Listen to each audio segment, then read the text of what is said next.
What's going on, Merc fam? Thank you for tuning in to episode 14 of our 31 Days of Halloween Challenge. One more video and we are damn near halfway there. I'm really excited to drop every single video each and every day. For this review, I wanted to reach back into the 90s and pluck out something that I knew everyone would love, okay? This is a very special, scary comic book type of movie directed by Tom McFarlane called Spawn. But before we get into this 1997 classic, I want to make sure that all of my new, old, and present subscribers are all notified by tapping that notification bell. By clicking that notification bell, you will be alerted to each and every video that I post. I just want to make sure that everything I drop, you guys are aware of. Spawn, guys. This is an absolutely great movie. It was one of my very first introductions to what we know today as a superhero. This movie took place way before Marvel could have ever dreamed of having a black superhero, alright? Shout out to Chadwick Boseman. Rest in peace to the GOAT. But this guy really did his thing. Michael J. White.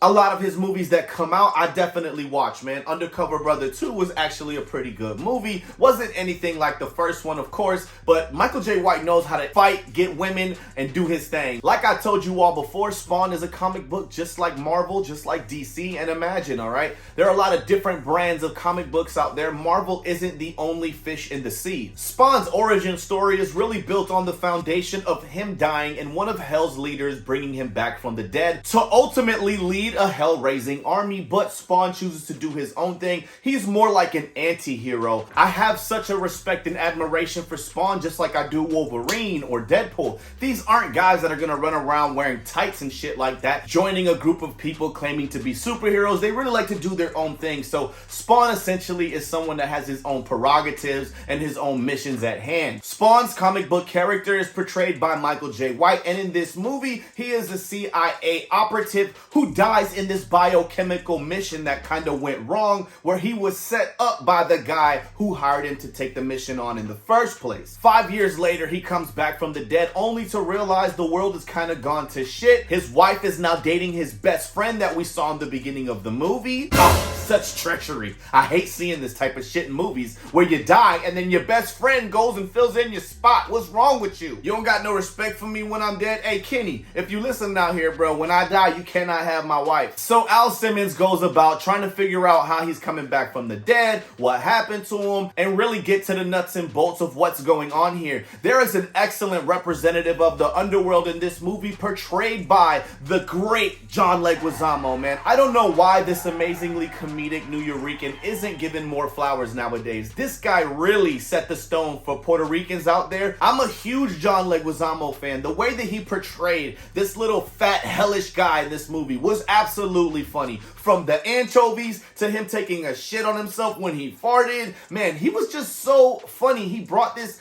extraness to the movie that I felt it needed because it was so dark. And even though he was this dark, fat little clown, he really brought a lot of humor to the movie. Now, his dynamic between Al Simmons was pretty awesome as well because, you know, he seems like this fat guy that you could push around, but really, he's got a lot bigger things hiding inside of him that you don't really want to go up against one-on-one. Especially in this movie when Spawn finally comes back to life and he gets his powers. So John Leguizamo's character really just tries to show him what he can do and how he can do these things. And the Hell Clown explains to him what his purpose is in leading this Hell army. So Spawn really doesn't want to be a part of that. He more or less wants to avenge his death and maybe get his wife Wanda back. But in this movie, it just doesn't happen to be that way, man. She actually ends up having a kid with his old best friend, which is totally uncool. Especially because of the fact that he has to like watch from behind the sidelines and watch them just be happy because he was burned in that biochemical fire and he looks like a wrinkled ass avocado. This film didn't have the best CGI in the world. It was shot in 1997, but I promise you, for what it's worth, this movie is an absolute cult classic. The way Spawn's powers unfold and how he learns how to manipulate his costume or just what he is as a spawn of Satan